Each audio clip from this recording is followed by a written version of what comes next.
I was born in Torrance, California. I'm an only child.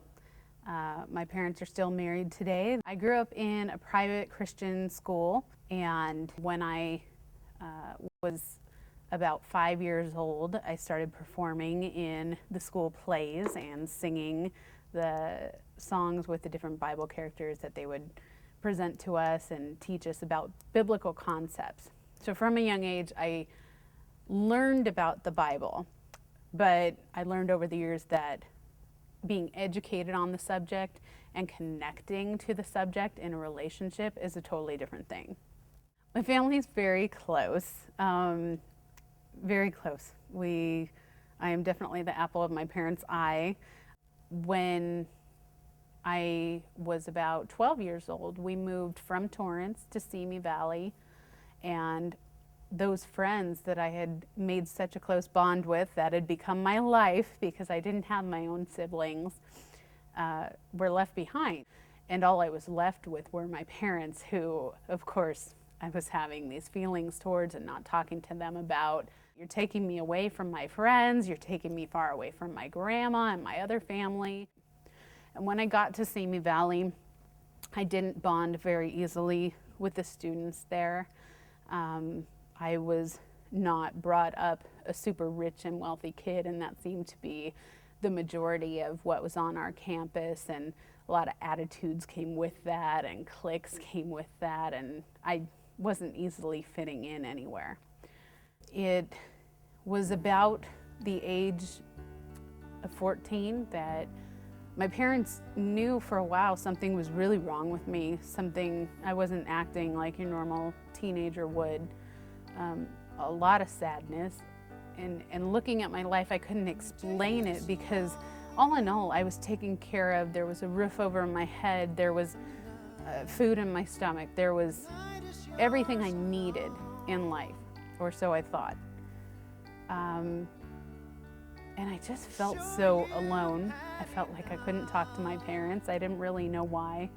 I didn't know how to explain what I was feeling inside, because from the outside looking in, it didn't make sense of why I would start harboring these feelings of sadness.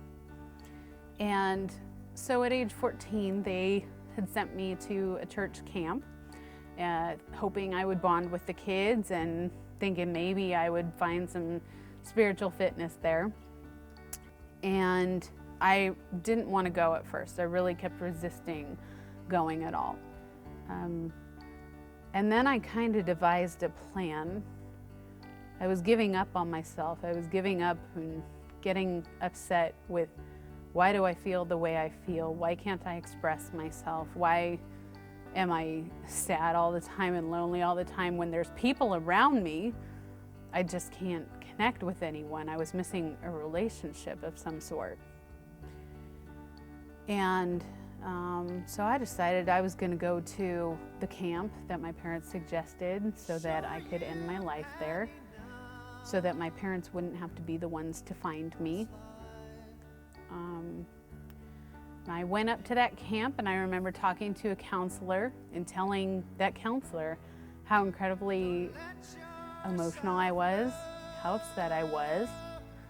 Even told the counselor that I was considering ending my life. And that counselor just looked at me and said, Ginny, you're always one to smile. You're always one to look like you have it all together. You don't really want to go through with what you're talking about. And she didn't take me seriously. And it really, really hurt me that I finally decided to reach out to someone, and especially an adult in a Christian camp, and that person blew me off. So the next day, the whole group was supposed to go on a hike through the woods, and I faked an asthma attack to stay behind. To my knowledge, no one was left behind in the building with me. And I was sitting in the cabin. I had brought a large knife from home. I didn't really know the ins and outs of what you're supposed to do to carry this thing out, but I had all the intentions of carrying it out. I took out the knife as I'm sitting on the bed, and I'm holding it pointed to me, and I'm screaming at the top of my lungs and praying, God, if you aren't done with me, then you would prove it right now. If you have a purpose for me, you would stop this right now. And he did. There was another 14-year-old in the house, a young boy, that apparently was left behind on accident from the hike. He heard me talking out loud to God and came into the room and saw what I was about to do and said, "You have no idea what that would mean if you suddenly weren't here." And I really didn't. I didn't know at the time I mattered to anyone. I didn't know at the time I mattered to God. That day proved so much to me. It gave me so much of what I was missing. I was missing some person telling me, you matter. I care about you. There's nothing to be afraid of. And I was missing that confirmation from God that all those things you were educated on as a kid, all those things that you learned in school about me are really true. I do love you. I do care about you. I need you here. And it's taken me years and years to learn that this life is not about what I want out of it. It's about my purpose and for living it. It's about that Jesus Christ came with such a great purpose. It's about that he reached out to me and handpicked me to be here on this earth at this place in this time for a reason. And I can't decide when my time is done. I have no right to say I'm calling it quits and moving on from here, God. It's all up to him. As the years went by, a number of things led to me finding out that I do have clinical depression, which was a huge part of what was going on with me at that young age. There's a reason that I can tell a story like this in my life story, and people who have the same thing going on can relate and understand. Being a Christian, following God, loving God doesn't mean your life is going to be perfect. When your life isn't perfect, it doesn't mean he loves you any less. It doesn't mean that he's not there for you. It means that he's setting you up to be used for something beyond what you can imagine. And I still don't know all the ins and outs of what that's supposed to be.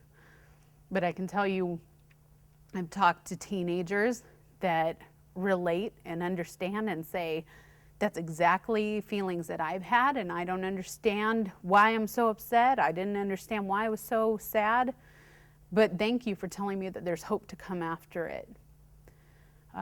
When I got the opportunity to go to Samoa, kids that were thousands of miles from where I live, speak other languages, live in different circumstances, came up to me one after one after I spoke to them about what I've been through and what I felt, and cried in my arms, saying, finally someone understands what I've been feeling all this time, and I don't know how to express it, but I needed to hear from someone.